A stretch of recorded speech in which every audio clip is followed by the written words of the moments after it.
بسم اللہ الرحمن الرحیم۔ السلام علیکم، میں ہوں محمد عثمان اور آپ دیکھ رہے ہیں پروگرام حرف راز اور مقبول جان کے ساتھ۔ ناظرین، ایک بار پھر پنجاب کی صوبائی کابینہ میں رد و بدل کر دیا گیا ہے اور ایک اہم جو وزیر فیاض الحسن چوہان جو ہر محاذ کے اوپر حکومت کا دفاع کرتے ہوئے نظر آتے تھے، عثمان بزدار صاحب کی حکومت کے ایک فرنٹ لائن سپاہی تھے، دوسری بار ان کو وزارت اطلاعات کے عہدے سے ہٹا دیا گیا ہے اور ان کی جگہ واپسی ہوئی ہے حکومت میں دوبارہ فردوس عاشق اوان صاحبہ کی، جن کو جب وفاقی وزارت سے جب مشیر اطلاعات سے فارغ کیا گیا تو ان پر کئی الزامات بھی لگائے گئے۔ مس یوز آف اتھارٹی کا الزام لگا، گاڑیوں کے استعمال کا الزام لگا اور بھرتیوں کا الزام لگا، اور یہ بھی اطلاعات آ رہی تھی کہ شاید ان کے خلاف نیب کے اندر جو ہے وہ کیس کیا جائے، لیکن ایک بار پھر ان کی واپسی ہوئی ہے حکومت کے اندر اور اس بار ان کو محاذ دیا گیا ہے پنجاب کا، اور ایک بار پھر وہ ٹی وی سکرینوں کے آگے جو ہے وہ گرجتی برستی ہوئی نظر آئیں گی۔ آخر ضرورت کیوں محسوس ہوئی اسٹیج کے اوپر ان تبدیلیوں کی، اس پر بھی کریں گے بات، اور ذکر ہوگا جناب ایاز صادق صاحب کے اس بیان کا جس پر آج بھی پاکستان کی سیاست جو ہے اس کو لڑی جا رہی ہے، اس کے اوپر بیان بازی اور جوابی بیانوں کا سلسلہ جاری ہے۔ پروگرام کے اندر ذکر کریں گے امریکہ میں جو کل مارکا ہونے جا رہا ہے صدارتی انتخاب کا، اس کے اوپر، اور دونوں جماعت کے نمائندگان بھی ہمارے ساتھ ہوں گے، اور پروگرام کے آخر کے اندر آج جو افسوسناک واقعہ کابل کے اندر پیش آیا وہ ہے کیا، اور اس کے اوپر بات ہوگی۔ ایک اور اہم شخصیت جو ہیں وہ آج اس دنیا سے گئیں، ڈاکٹر اعجاز حسن قریشی، مدیر ہیں اردو ڈائجسٹ کے، بانی مدیر ہیں، ان کے خدمات پر بھی روشنی ڈالیں گے، لیکن بڑھتے ہیں اپنے پہلے سیگمنٹ کی جانب۔ اور یہ صاحب پہلے تو یہ چھوٹی سی ذرا ذکر کر لیں، یہ جو چوہان صاحب کی چھٹی ہوئی ہے دوسری بار، فردوس عاشق اوان صاحب آئی ہیں، اور دو وزیر جو ہیں، ایک کوآپریٹو کے محمد اسلم اور ایک زوار حسین وڑائچ جو جیل خانہ جات کے وزیر تھے، ان کو ہٹایا گیا۔ دیکھیں ان سے تیسری بار تبدیلیاں ہوئی ہیں، یہ امپورٹنٹ ہے، مہر اسلم اور جو زوار وڑائچ جیل خانہ جات، جیل خانہ بیسیکلی یہ بہت بڑی رپورٹس چل رہی تھیں کوآپریٹو، سکینڈل آیا۔ یہ تیسرا وزیر ہے جو کہ ہٹایا گیا ہے، مطلب ایک فوڈ کے سکینڈل پر سمی ہٹائے گئے تھے، دوسرا کوآپریٹو کا سکینڈل تھا۔ اب کوآپریٹو میں بیسیکلی گروپ بن گیا ہوا تھا بہت بڑا، راجہ ریاض کی سرکردگی میں، ساتھ یہ مہر اسلم پروانہ، یہ وہی مہر اسلم پروانہ ہے جس کو جج نے کہا تھا کہ انگریزی سنا دیں، اچھا، تو اس نے کہا تھا نکی سناوا یا وڈی سناوا، اچھا، یہ بڑے لائق وزراء میں سے ہیں، اچھا، ٹھیک۔ یہ ایک ان کے ساتھ تھا تیمور بھٹی اور ایک غضنفر قریشی۔ یہ ایک جھگڑا چل رہا تھا کہ ہمیں وہ دے دیں، اس کے کیا ہوتا ہے یہ جو نیب تحصیل کا نظام ناظم کی ٹکٹ، آج کل یہ چل رہا ہے، سارا چکر چل رہا ہے نا، اور لوگ در در کاف لیگ میں شامل ہو رہے ہیں، آپ کو اندازہ نہیں ہے اس کا۔ یہ تو ایک دفعہ یہ ایک کو ہٹ کیا گیا ہے ان لوگوں کو۔ فردوس عاشق اوان جو ہے وہ وایا ڈسکا آئی ہیں۔ وایا ڈسکا کو پیر صاحب ہیں؟ آپ بہت بڑے پیر صاحب ہیں، آپ مٹھائی بھی کھاتے ہیں، ان کے ایک مرید ہیں، ان کا ایک مرید کا چینل بھی ہے، ٹھیک ہے۔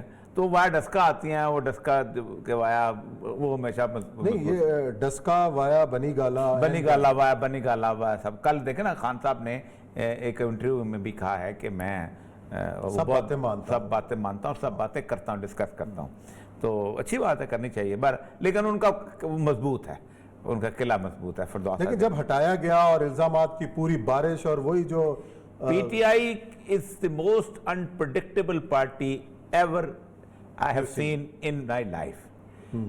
کوئی کچھ بھی کر سکتے ہیں، اچھا، مطلب یو ٹرن تو بڑی چھوٹی سی چیز ہے نا۔ لیکن ایک چیز سمجھ میں نہیں آئی، چلے ٹھیک ہے، فردوس عاشق پھر ہم کہتے ہیں کہ عمران خان کوئی بھی دعویٰ کر لے، پی ٹی آئی کے فالوور مانیں گے تو پھر مجھے کہتے ہیں کہ آپ توہین کرتے ہیں۔ نہیں، لیکن بات یہ ہے کہ فیاض الحسن چوہان صاحب پہلے وزیر تھے، ان کو ہٹایا گیا، دو وزیر اس کے بعد وزارت اطلاعات بنائے گئے، اور اب جو کہا جا رہا تھا کہ فیاض الحسن چوہان ٹھیک جا رہا تھا، بہت ٹھیک جا رہے تھے، بہت زیادہ سنبھل گئے تھے، میگا موگا کے گفتگو سے نچتاب کرنے لگ گئے تھے، بہت ٹھیک جا رہے تھے، لیکن فردوس عاشق اوان کا کیا کریں؟ کوئی اور بھی جگہ ہو سکتی ہے، نہیں، وہ ٹھیک کام کر رہا ہے اس کو ہٹا کے پھر ان کو وہی چاہیے تھی، وہ پبلک اس میں آنا چاہتی تھی، سال مگر لوگ اداس ہو گئے تھے، ان کے خود بھی اداس ہو جاتے ہیں، خود بھی اداس ہو جاتے ہیں، وہ مطلب کوئی ایسی چیز نہیں جس کو ڈسکس کیا جائے۔ میں نے آپ کو ان دونوں امپورٹنٹ بتا دیا، مہر اسلم اور وہ میں نے وہ گینگ بتا دیا،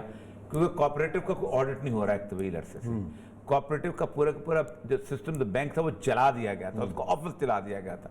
کوآپریٹو وہ چیز ہے کہ جو پاکستان کے اندر پنجاب وہ واحد جگہ ہے کہ جس کے اندر ملک ریاض سے لے کے نیچے تک ہر بندے نے کالونیز بنائی ہوئی ہیں. کوآپریٹو وہ جگہ ہے کہ جو ہر کوئی دوسرے شہر کے اندر ایک بہت بڑی کیا ہوتی ہے جو ہاؤسنگ اسکیم بن رہی ہے. کوآپریٹو بہت عجیب. اچھا, یہ انیشیٹو کس کا ہے؟ میرا خیال ہے کوئی کل تک عثمان بزدار صاحب کا ہے؟ نہیں کیوں نہیں, پھر بھی پوچھ رہا ہوں. وہ ایک بزرگ آدمی جو تھے نا, 92 کی ایج میں, تو وہ پکڑے گئے ایک خاتون کو چھیڑنے کے الزام میں, تو ان کو 2 سال قید ہو گئی. تو ان کا اندھا آیا, اس نے کہا دوست ان کا کہ یار تم مطلب مان کیوں گئے؟ مجھے پتا تم نے نہیں چھیڑا. کہتا 92 سال میں یہ الزام چھوٹی بات ہے کہ مجھے 92 کی ایج میں, تو آپ کیوں بزدار صاحب کو الزام نہ دیں. اچھا چلیں جی, اور یہ سب دوسرا بڑا ایشو جو ہے وہ سابق اسپیکر جو اسمبلی ایاز صادق صاحب کا بیان, اس کے اوپر جس دیکھیں میں آپ کو سیریس بات, میں ویری سیریس نوٹ پہ گفتگو کرنا چاہتا ہوں اس مسئلے کے اندر. اس کی اس لیے سیریس نوٹ پہ کرتا ہوں کہ میں نے گزشتہ تقریباً بیٹھ کے 25-30 سال کی 40 سال کی تاریخ جو ہے یہ میں آپ کے سامنے آج 71 کی وہ ڈاکومنٹ بھی آرکائیوز نکال کے لایا تھا, امریکن آرکائیوز کا, پاکستان میں کیا ہوتا رہا, کیسے ہوتا ہے. سچویشن یہ ہے کہ ہم سیاست کرتے ہوئے بعض دفعہ یہ بھول جاتے ہیں کہ اس کا رزلٹ کیا ہوگا. دیکھیں شیخ مجیب الرحمان کو ہم نے ملے ہوئے ہیں, دیکھا ہوا, یہاں آتا ہوتا تھا, گفتگو کرتا ہوتا تھا, ویسے لگتا ہے جیسے عام لیڈر ہوتا ہے, جیسے روٹین کے عام تھا, جیسے باقی لوگ تھے ویسے شیخ مجیب الرحمان تھا. یہاں پر اس کے 1-2 بندے تھے, ایک محمد خان ریسانی صاحب ہوتے تھے کوئٹہ میں, ایک یہاں پر 1-2 لوگ اور تھے جو اس کی ممبر تھے, اور اس نے الیکشن بھی لڑے تھے, ان لوگوں نے ہار گئے تھے بڑی بری طرح. وہ اکثر کہتا تھا کہ تم لوگوں نے مشرقی پاکستان کو یہاں سے طلاق دے دی ہوئی ہے کہ کسی ایک پارٹی نے بھی سوائے جماعت اسلامی کے وہاں پر بندے کھڑے نہیں کیے. اور جماعت اسلامی میں اس لیے تھے کہ جماعت اسلامی وہاں پر زیادہ مضبوط تھی, پروفیسر غلام اعظم وغیرہ زیادہ وہاں پر تھے. آپ کو شاید یاد ہوگا کہ اسلامی جمعیت طلبہ کے جو بہت زیادہ نازم آلات تھے وہیں سے آتے تھے, خرم جا مراد بھی, متی امان نظامی بھی, اور سارے سب وہیں سے آتے تھے, یہاں سے کام آتے تھے, یا کراچی سے آتے تھے, وہاں سے آتے تھے. تو وہ مولانا مودودی کا جب پلٹن میدان میں جلسہ الٹا ہے تو انہوں نے آ کے یہ کہا تھا مجھے لگتا ہے کہ یہ چلا گیا, اس لیے کہ کہتے تھے کہ جو لوگ میرا جلسہ الٹ رہے تھے پولیس ان کے ساتھ تھی, تو طے کر لیتے. میں نے پہلے دفعہ آپ سے کہا تھا کہ بیرو کے وہ طے. شیخ مجیب الرحمان کی مارچ 1971 سے پہلے کی گفتگو بالکل اور تھی. اچھا, وہ کہتا تھا جرنیل جو ہیں یہ سارے کے سارے غلط کرتے ہیں, یہ کرتے ہیں, وہ کرتے ہیں. لیکن مارچ کے بعد پوری کی پوری گفتگو پوری فوج کے بارے میں شروع ہو گئی تھی کہ یہ پنجابی فوج ہے اور یہ سارا کچھ کرتی ہے, یہ ویسٹ پاکستان کی فوج ہے, یہ ہمارے پر ظلم کرتی ہے, یہ کرتے ہوگا. دوسرا سینیریو میں آپ کو بتاؤں کہ 2007 کے بعد تحریک طالبان پاکستان بنی تھی. ٹھیک ہے, آپ آج بھی ان کا جو انہوں نے واٹس ایپ گروپ بنائے ہوئے ہیں, جس واٹس ایپ گروپ میں سارے اکثر صحافی پاکستان کے جن کو انفارمیشن فیڈ کرتے ہیں, اس واٹس ایپ گروپ سے پہلے ان کی ویب سائٹ وغیرہ دیکھ لیں, تحریک طالبان کی, عمر میڈیا دیکھ لیجئے. وہ 2007 میں ان کی گفتگو کیا ہوتی تھی, ہم جرنیلوں کے خلاف ہیں, ہم مشرف کے خلاف ہیں, ہم فلاں کے خلاف ہیں, اور عام فوجی کو کہتے تھے کہ وہ وہاں سے نکلیں, اس کے خلاف کھڑے ہو, یہ جرنیل یہ اصل میں کرپٹ ہیں, فوج تو ٹھیک ہے. لیکن with the passage of time کیفیت وہی آ گئی کہ انہوں نے کہا نہیں ہم فوج کے خلاف ہیں. اس کی ایک بنیادی وجہ یہ ہے کہ لیڈرشپ کو اٹیک کرنے کے بعد آپ کسی بھی تنظیم کو ٹھیک نہیں رہنے دیتے. ایاز صادق صاحب کا جو معاملہ ہے, ایاز صادق صاحب کو اس بیان کی باقاعدہ وضاحت کر کے معافی مانگنی چاہیے. میں آج بھی کہتا ہوں میری عمر گزری میڈیا کے اندر ہے, اور میڈیا کے اندر باقاعدہ میں نے ڈرامہ لکھا ہے, اور پھر ڈرامے کی ریہرسل کرائی ہے, اور ڈرامے کے پازز اینڈ سٹریسز کا پتہ ہے.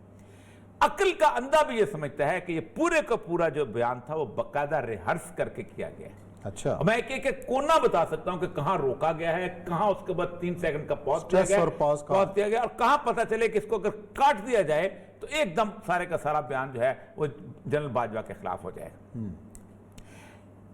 P T I Muslim league نون کے ایک بہت بڑے آدمی جو ڈان لیگ کا شکار تھے, اور اس کے ساتھ انہوں نے بہت اپنی زندگی کی بہت کچھ گوایا بھی, انہوں نے پچھلے دنوں اپنی ایک تھیوری مجھے پیش کی جو کہ پی ٹی آئی کے کچھ بزرگوں کے دماغ میں ہے. میں نام نہیں لینا چاہتا, لوگوں کو پتہ ہی ہوگا. انہوں نے کہا دیکھیں مسئلہ سارا یہ ہے کہ ہم یہ اس لیے کر رہے ہیں کہ بنیادی طور پر ہم سمجھتے یہ ہیں کہ اگر ہم باجوہ کے خلاف گفتگو کریں گے تو پاکستان کی فوج کے اندر ایک نفرت موجود ہے، تو باجوہ چلا جائے گا اور اکیلا نہیں جائے گا، عمران خان بھی ساتھ جائے گا، اور اس کے بعد جو دوسرا بندہ آئے گا اس کے اوپر پھر ہمارے ایک اور دوست ہیں حسن عسکری کاظمی، بڑے کمال کے آدمی ہے، پاکستان کی فوج کے اوپر دنیا کی ہر یونیورسٹی میں جو کتابیں اگر پڑھائی جاتی ہیں تو حسن عسکری کی ہیں، جو یہاں چیف منسٹر بھی رہے ہیں کیئر ٹیکر۔ انہوں نے ایک فقرہ بولا بڑا کمال، انہوں نے کہا علیہ صاحب ایک بات بتاؤں آپ کو کہ کاسٹ آف ڈیفیکشن بڑی ہائی ہے پاکستان کے اندر۔ ضیاء الدین بٹ ڈیفیکٹ کیا تھا، کتنے سال ہو گئے؟ 99 میں 19 سال۔ 1 روپیہ فوج سے نہیں لے سکا آج تک پرمینشن سمیت۔ صحیح ہے، کبھی ان سے ملے ہیں؟ آئی ایس آئی کا ہیڈ تھا، اس کے بارے میں کہا جاتا ہے کہ آئی ایس آئی جو ہے یہ سی آئی اے سے بڑی آرگنائزیشن، لیکن مجھے کہانی سناتے ہیں کہ میں جب پرائم منسٹر پہنچ گیا تھا اور میں نے یہ کیا وہ کیا سارا کچھ کیا اور میں نے آرڈر کر دیا، تو میں نے کہا آپ جی ایچ کیو کیوں نہیں پہنچے تھے؟ جی ایچ کیو جا نہیں سکتا تھا۔